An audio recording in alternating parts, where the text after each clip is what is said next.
마가복음 2장 13절부터 17절까지 말씀입니다. 성경을 펴주시고 또 효행복 책자를 펴주시죠.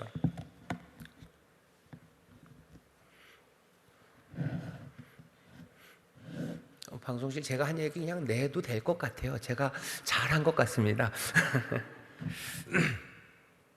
자, 마가복음 2장 13절부터 17절까지 다 같이 한 목소리로 봉독하겠습니다. 예수께서 다시 바닷가에 나가심에 무리가 다 나와왔거늘 예수께서 저희를 가르치시니라. 또 지나가시다가 알페오의 아들 레위가 세관에 앉아 있는 것을 보시고 저에게 이르시되 나를 쫓으라 하시니 일어나 쫓으니라. 그의 집에 앉아 잡수실 때 많은 세리와 죄인들이 예수와 그 제자들과 함께 앉았으니 이는 저희가 많이 있어서 예수를 쫓음이로라. 바리새인의 서기관들이 예수께서 죄인과 세리들과 함께 잡수시는 것을 보고 그 제자들에게 이르되 어찌하여 세리와 죄인들과 함께 먹는가? 예수께서 들으시고 저희에게 이르시되 건강한 자에게는 의원이 쓸데없고 병든 자에게라야 쓸데있느니라. 내가 의인을 부르러 온 것이 아니요 죄인을 부르러 왔노라 하시니라. 아멘. 여기 17절에 정말 유명한 말씀이 있습니다. 제가 다시 한번 17절만 읽겠습니다. 예수께서 들으시고 저희에게 이르시되 건강한 자에게는 의원이 쓸데없고 병든 자에게라야 쓸데있느니라. 내가 의인을 부르러 온 것이 아니요 죄인을 부르러 왔노라 하시니라. 아멘. 17절을 뭘 좀 상상을 하면서 읽으면요, 그렇게 생각하시면 돼요. 예수께서 들으셨어요. 바리새인의 서기관들이 하는 말을 들으셨어요. 저희에게 이르시되라고 되어 있습니다. 이 저희가 누굴까를 생각해 보시면 좋겠어요. 이 말은 누구에게 하신 말일까? 바리새인들에게 하신 말일까? 제자들에게 하신 말일까? 아니면 여기 레위와 함께 했던 많은 죄인들, 그 사람들에게 했던 말일까? 느낌이 다릅니다. 바리새인들에게 이 얘기를 하면요, 하는 거예요. 이 뭐야? 라는 거예요. 하지만 이 이야기가 거기 모여있는 레위와 레위의 친구들, 그 죄인들에게 들렸을 때는요, 이 이야기는요 전혀 다른 느낌입니다. 이건 사람을 욱하게 하는 말이 아니에요. 그냥 뭐예요? 화로 욱하는 게 아니고요, 뭐 먹던 밥이 목에 팍 걸리게 하는 말이에요. 이러면 밥 못 먹습니다. 그죠? 묵하는 거죠. 왜? 뭐 눈물이 앞을 가리는 거예요. 숨 못 쉬어요. 목이 그냥 꽉 메이는 말이에요. 의인을 부르러 온 것 아니고 죄인을 부르러 왔다라는 말. 의원, 병든 사람 아니라 아픈 사람들, 정말로 병든 사람에게 왔다라는 그 말이, 거기 앉았던 사람들은요 자기들이 죄인이라는 거, 그리고 죄인으로 불륜받는다는 걸 다 아는 사람들이에요. 그 사람들 앞에서 예수님께서 또 그 바리새인들, 그 공개적인 자리에서 나는 이 사람들 부르러 왔다라고 말했을 때 거기 있었던 레위와 레위의 친구들, 그 사람들은 어떻게 이 말을 들었을까요? 바리새인들은 이 말을 어떻게 들었을까? 그리고 그 옆에 있었던 제자들은 이 이야기를 어떻게 들었을까요? 제자들이 그 이야기를 들으면서, 아니 또 이 말씀을 나중에 읽으면서 제자들의 마음에는 이 말씀이 어떻게 울렸을까? 여러분 그 상상을 하시면서 이 말씀을 읽으면 됩니다. 자, 보란듯이 죄인과 함께 하십니다. 경배하게 읽었고요. 우리 같이 본문이 좀 긴데 한 10줄쯤 됩니다. 같이 읽겠습니다. 시작. 예수님의 사역은 이제 그분을 따르는 사람들을 놀라게 하고 난처하게 하는 사건의 정점에 다다릅니다.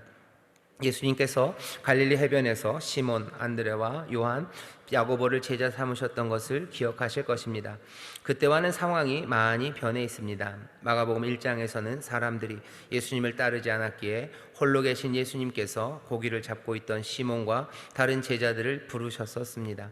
그러나 예수님께서 사역 후 다시 찾아간 바닷가에는 부르지 않은 무리들이 예수님의 가르침을 듣고자 모였습니다. 예수님께서 그 무리들 사이를 지나가시다가 세관에 앉아있는 알페오의 아들 레위를 발견하시고 이르시되 나를 따르라 하시니 그가 곧바로 일어나 예수님을 따릅니다. 계속 읽겠습니다. 시작. 알페오의 아들 레위는 가버나움에서 통행세를 받는 세리였습니다. 헤롯 안티파스 왕의 권세 아래에 있는 사람으로서 대부분의 유대인들이 그를 좋아하지 않았을 것은 분명합니다. 그런 레위를 예수님은 오히려 따라오라 하시니 본인을 비롯하여 모두가 어리둥절했습니다. 예수님께서 제자를 부르시는 기준이 무엇인지 알 수는 없습니다. 그 많은 무리 중에는 학식이 풍부한 자도 있었을 것이고 신분이 좋은 자도 있었을 것이고 자유하고 또 토라를 줄줄 외우는 자도 있었습니다. 그런데 고기를 잡는 어부들 다음으로 보시고 부르신 제자가 죄인 레위였던 것입니다. 그는 욕을 먹고 손가락질을 받는 죄인이었습니다. 예수님을 따르는 자들이 없을 때 어부들을 제자 삼았던 분위기와 사뭇 다릅니다. 그럴듯한 사람들을 모아 제자로 부르실 수도 있었습니다. 그런데도 예수님께서는 많은 무리가 지켜보는 가운데 보란듯이 죄인 세리를 제자로 부르셨습니다. 기왕에 세리를 제자로 삼고 싶으셨다면 평판을 생각해서 조용히 부르실 수도 있었을 것입니다. 하지만 예수님은 번잡한 세관, 많은 사람이 북적대는 거기에서 세리인 레위를 제자로 부르셨습니다. 아멘. 예수님이 보란듯이 레위를 부르셔요. 자, 고른 이가 레위였습니다. 여러분들 거기 제일 앞에 13절 보면 예수께서 다시 바닷가에 나가심에 무리가 다 나왔거늘 그래요. 다시 바닷가에 나가셨대요. 처음엔 바닷가에 언제 가셨는데요? 뭐 얼마 길지 않으니 뒤를 쭉 찾아보시면요, 멀지 않습니다. 그냥 1장에 보면 16절이에요. 그때 바닷가에 가셨어요. 그리고 그 이후에는 가버나움 회당에서 가르치시고요, 다시 집으로 가셨죠. 그러니 첫 번째 바닷가랑 때는 언제냐? 1장 16절입니다. 갈릴리 해변으로 지나가시다가 그때는 침례 받으시고 세례 받으시고 돌아오셨을 때요. 그리고선 갈릴리 바닷가로 갑니다. 아무도 없죠. 갈릴리 해변으로 가시다가 그냥 먼저 시몬과 안드레를 보신 거예요. 그리고 그들을 부르셨어요. 이제 또 오늘 본문입니다. 13절 보면 예수께서 다시 바닷가에 나가심에 이제는 뭐요? 무리가 다 나왔거늘 그래요. 전과는 다른 상황입니다. 전에 바닷가 가서 시몬과 안드레 부르셨을 때는 아무도 없었어요. 하지만 이제는 다시 바닷가에 나가심에 무리가 다 모였습니다. 선택지는 많아요. 부를 사람들 많습니다. 이젠 고를 사람 많아요. 왜? 뭐 이 정도로 고쳐내시고 이 정도로 귀신을 쫓아내시는데 따라오겠다는 사람들, 소망을 둔 사람들 많습니다. 전에는 아무도 따라오지 않았어요. 이제는 뭐 수만이 예수님을 따릅니다. 수만 중에는 뭐 별별 사람들이 다 있어요. 그리고 그 중에서도 뭔가 유익이 될 만한 사람들, 멋진 사람들로 고를 수 있습니다. 선택지는 많아요. 바닷가에서 부르시는 이야기가 2번 나오는데 전혀 다른 상황입니다. 궁여지책으로 아무도 없어서 레위를 고르신 게 아닙니다. 여기 오늘 본문 보시면요, 세관에 앉아 있는 것을 보시고 그랬어요. 14절에 보시고 부르셨어요. 그냥 눈 감고 뽑은 것도 아니에요. 많은 사람 가운데 그냥 눈 감고 뽑으신 것도 아니고요, 또 많은 사람들, 멋진 사람들도 많아요. 근데도 그 사람들 다 필요 없어요. 지금 누구를? 레위를 보시고 부르셨습니다. 뭘 도대체 보신 걸까요? 뭘 본 걸까요? 본 게 뭘까요? 뭘 보신 것 같아요? 레위 안에 있는 무슨 뜨거운 애국심? 아니면 레위에게 있는 뭐 아주 좋은 머리? 지금은 비록 세리로 있지만 그 안에 있는 아름다운 품성? 아니에요. 그런 거 아무것도 없습니다. 무엇을 보신 것일까? 뒤에 나와요. 레위가 사실은 뭐 감춰진 의인이라, 숨겨진 보배라, 흙 속의 진주라, 흙 속의 진주를 골라내신 게 아니에요. 뭘 보셨어요? 그냥 얘기하십니다. 나 죄인 부르러 왔다. 죄인 부르러 왔다. 나는 의원은 아픈 사람에게 필요한 거다라고 얘기하셔요. 그 말 그대로 하면요, 뭐 레위는 누굽니까? 그냥 아픈 사람이에요. 레위는 죄인입니다. 죄인이고 아픈 레위를 부르셨어요. 보시고 부르셨어요. 보시고 부르셨어요. 그리고 또 모든 사람 앞에서 부르십니다. 공개적으로 부르셨어요. 레위가 정말 좋으셨다고 하더라도 이런저런 고려를 해서 따로 부르실 수도 있었어요. 하지만 번잡한 세관에서 부르셨습니다. 보란듯이 부르시고요, 그리고 보란듯이 이 사람들과 함께 먹습니다. 이건 뭔가 보여주고 싶으신 거예요. 알리고 싶으신 거예요. 자, 여러분들 그 다음 단락 효행복 같이 읽겠습니다. 시작. 예수님께서 사람들을 놀라게 한 것은 여기가 끝이 아닙니다. 예수님께서는 세리 레위와 그의 집에 머물러 앉아 함께 식사를 하십니다. 많은 죄인들과 함께 식사를 하신 것입니다. 사람들의 눈을 피해 숨어서 하신 식사가 아닌 모두가 보는 가운데 보란 듯이 죄인들과 식사를 하셨습니다. 매우 위태롭고 아슬아슬합니다. 이를 지켜보던 바리새인의 서기관들이 분노하지 않을 수 없었습니다. 바리새파는 요즘 시대의 정당이라 할 수 있으며 서기관은 바리새파 안에서 성경을 보존하는 일을 하는 사람들입니다. 로마의 지배하에 있지만 율법을 철저하게 지켜내려는 바리새인들은 유대 사람으로부터 존경을 받았습니다. 그들이 예수님의 정립가경의 행적에 서서히 분노가 끓어오르기 시작한 것입니다. 그들은 감히 예수님께는 묻지 못하고 예수님의 제자들에게 묻습니다. 어찌하여 세리 및 죄인들과 함께 먹는가? 반감과 조롱 섞인 질문을 들으신 예수님께서 그들에게 전곡을 기르는 답을 주십니다. 건강한 사람들하고만 어울리는 의사는 쓸데가 없다. 환자의 병을 고쳐주는 것이 의사의 할 일이다 라고 하시며 나는 의인을 부르러 온 것이 아니요 죄인을 부르러 왔노라 말씀하시므로 예수 그리스도의 사명을 선포하십니다. 예수님의 답변은 자신들이 의인이라 생각하고 있는 바리새인들에게는 아무런 설득력이 없었을 것입니다. 그러나 스스로 죄인이라고 생각한 사람들에게 예수님의 말씀은 자신들에게 빛을 던지는 말씀이었을 것입니다. 분명한 소망을 주시기 위해 예수님은 보란 듯이 그 자리에 계셨습니다. 아멘. 레위가 정말 좋으셨으면 따로 부르실 수 있어요. 아니요. 사람들이 그렇게 많이 오가는 번잡한 세관에서 부르십니다.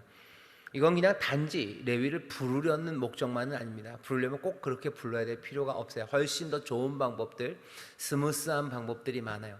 하지만 이 스캔들이 될 만한 방법으로, 이렇게 드러나는 방법으로 아주 노골적으로 이 일을 하십니다. 뭐예요? 전하고 싶은 메시지가 있으신가요? 세상에 전하고 싶으셔요. 이 당시 이 해변에 있었던 이들과 가버나움 세관에 있었던 사람들에게도 전하고 싶으시고, 그리고 또 이 사건을 통해서 우리에게도 전하고 싶으신 메시지가 있는 겁니다. 그 전하시는 메시지, 예수님이 부르러 온 사람들이 누군지에 대해서 말씀하시고 싶은 거예요. 병든 자, 그리고 죄인을 부르러 오셨어요. 의원, 그리고 사하시고 살리실 분으로 오셨어요. 그리고 이것들을 보란 듯이 보이십니다. 새 나라가 임했음을, 그리고 자신이 그리스도이심을 예수님은 보이시고 싶으신 거예요.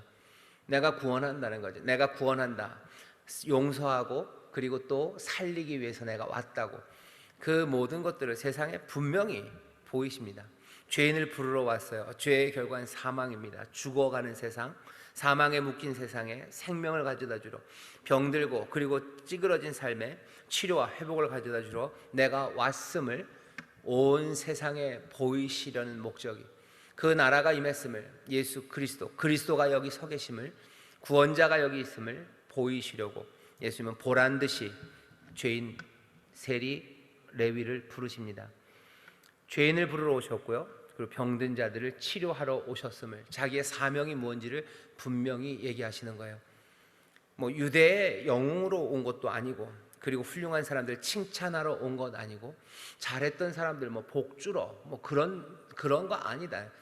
하나님의 아들은 그리스도로 오셨고, 그 그리스도 치료하고 살리는 그 일을 하는 일로 오셨고, 이것이 복음이라는 것을 온 세상에 보이시는 거죠. 특별히 레위의 친구들에게 보이시는 거고, 그리고 또 들을 귀가 있다면 바리새인들에게 보이시는 거고, 또 이 모든 사건들을 제자들의 삶과 그 영혼에 새기시기 위해서 예수님은 보란 듯이 이 제자 레위를 부르시고 그들과 함께 먹으십니다. 보란 듯이 하시는데요, 우리는 도대체 무엇을 봅니까? 예수님이 보란 듯이 해요. 봐라죠, 그죠? 우리가 보는 건 뭐죠? 이 이야기에서 보는 것. 여러분들 효행복 단락 마지막 6줄을 같이 읽겠습니다. 시작. 하나님 나라의 관점에서 보았을 때 이 세상의 죄인은 모두 환자이며 하나님께서 이 죄인들을 돌보고 고쳐주시길 원하십니다. 세리 레위를 부르신과 같이 영적으로나 육적으로 온전하지 않은 우리를 하나님께서 사랑과 은혜로 부르시며 그 길을 따라오라 하십니다. 그리고 함께 앉아 먹을 수 있는 잔치를 베푸시겠다는 약속을 우리에게 주십니다. 우리의 꿈이 바뀌고 삶의 방향이 바뀌는 순간입니다. 겸손함으로 예수님의 길을 따르는 믿음이 되시길 바랍니다. 자, 예수님이 보란 듯이 하셨어요. 예수님이 그랬으면 우리는 좀 봐야 됩니다. 우리도 봅니다. 어쩌면 죄인으로서 죄인의 자리에서 보기도 하고요, 어쩌면 안타깝지만 바리새인의 자리에서도 지금 이것들을 봐야 합니다. 그리고 예수님을 따르는 제자의 모습으로도 지금 이 사건을 봐요. 왜? 예수님이 지금 보란 듯이 좀 봐라 하고 그냥 봐라 그러죠. 뭘 봅니까? 첫 번째는 아마 이것들을 보게 하는 모두가 환자고 모두가 죄인임을 보라고 하신 것 같아요. 바리새인들은 그걸 못 봤습니다. 꽤나 많이 못 본 것 같아요. 몇몇은 볼 수도 있었지만 그래도 이야기는 그래요. 모두가 다 환자고 모두가 다 죄인이라는 것을 우리는 봐야 되는데 예수님이 그걸 보라고 그러시는데 못 본 사람들이 있고요. 환자고 죄인이라는 사실이 울컥하는 사람들이 있어요. 거기 있는 레위와 그 친구들이 아마 그랬을 겁니다. 말씀을 듣고 있는 제자들도요, 자기들이 환자였었음을 그리고 죄인이었었음을 기억해야 됩니다. 모두가 환자고 모두가 죄인이에요. 주님은 온전하지 않은 자들을 부르시는구나 라는 것들을 보이셔요. 그리고 또 그 사람들을 제자 삼으셔서 따라오라고 하시는구나 라는 걸 보는 거예요. 환자를 치료하고 그냥 아주 쿨하게 빠이빠이 하고 가지 않으셔요. 환자를 치료하시고 따라오라고 그러시는 거죠. 죄인들을 용서하시고 이제는 마음대로 살아라. 아니요, 다시는 죄를 짓지 말아라. 너희들 나를 따라오라고 생명의 길로. 여자를 그냥 보내주지 않았습니까? 아니요, 다시는 이렇게 하지 말라고 그랬어요. 의를 따라 살라는 거죠. 하나님 말씀 따라 살라는 거죠. 주를 따르는 삶입니다. 제자 삼아 따라오라고 하셔요. 그리고 어떻게 하셔요? 함께 앉아 먹습니다. 잔치 그리고 안식, 하나님의 아버지의 영원하신 약속, 그것들을 누리는 그 귀한 소망 그리고 그 비전을 우리에게 보여주셔요. 오늘 우리가 보는 건 아마 이 네 가지입니다. 모두가 내가 환자였고 내가 죄인이었어요. 뿐만 아니라 우리 앞에 환자들과 죄인이 있다는 걸 우리로 보게 하시는 거예요. 온전하지 않은 이들을 부르십니다. 내가 온전하지 않아요. 그러나 나를 부르셨어요. 제자 삼아서 나를 따라오라고 하십니다. 예, 나는 그분을 따라갈 뿐이에요. 따라갑니다. 힘이 없고 또 우리가 무지하고 눈이 침침해도 우리의 눈을 여시고 우리에게 능력과 힘을 주시고 우리가 사랑과 기쁨으로 따를 수 있도록 도우시는 보혜사 성령님의 인도하심 따라서, 그 도우심 따라서 주의 길을, 의를, 그 진리를, 그 생명의 길을 따라가요. 그리고 어떻게 함께 먹습니다. 그 가운데 기쁨을 누리고 평안을 누리고 약속하신 그 신비한 선물들이 우리 가운데 가득 차요. 우리는 오늘 그 복음을, 그 예수 그리스도 하나님의 아들을 보는 자리로 우리가 왔어요. 그것들을 아주 노골적으로 보이십니다. 한 개도 숨기지 않으시며 우리에게 보이셔요. 보란 듯이 죄인과 함께 하시며 우리들에게 보라고 하십니다. 여기에 있는 저와 여러분들은 어쩌면 바리새인과 서기관들처럼 그렇게는 아니어야 되고, 또 거기에 있는 죄인들처럼 아마 거기에서는 조금 벗어나고 조금 애매한 자리에서 어디 예수님의 제자로 지금 이 이야기를 들어요. 이 이야기를 제자로서 듣는 사람들, 그 사람들은 어떻게 해야 됩니까? 다른 것 없어요. 예수님을 따르듯이 우리도 보란 듯이 부르는 거죠. 치료하시고 그리고 용서하시고 살게 하시는 주님, 그 주님께로 사람들을 불러오고요, 또 함께 주님을 따라가고 또 함께 주 안에서 안식과 베푸신 그 풍성한 삶을 누리는 자리, 그 자리에 함께 앉기를 우리가 소망해야 됩니다. 그게 오늘 우리에게 보여주시는 거예요. 누가 보입니까? 환자들이 보여야 돼요. 죄인들이 보여야 돼요. 또 그들과 함께 또 그들을 붙잡아 어디로요? 주께로 인도하고 또 주와 함께 먹는 자리로 가는 우리의 모습들을 봐야 합니다. 세상은 또 이 주님을 봐야 돼요. 부르시는 주님을 봐야 돼요. 회복하시고 부르시고 품으시는 그 은혜의 주님을 보아야만 합니다. 바리새인들 봐야 돼요. 스스로를 의롭다고 생각하는 사람들, 거기서 이 주님을 보며 깨어져야 됩니다. 탄식이죠. 부자들 그리고 바리새인들은 바리새인들대로 탄식하고요, 또 여기 죄인들은 죄인들대로 탄식할 수밖에 없는 주님이요. 그냥 다른 숨을 쉬죠. 또 이 주님을 보며 우리 제자들도 마찬가지입니다. 다른 숨을 쉬어요. 탄식이에요. 숨결이 달라져야 돼요.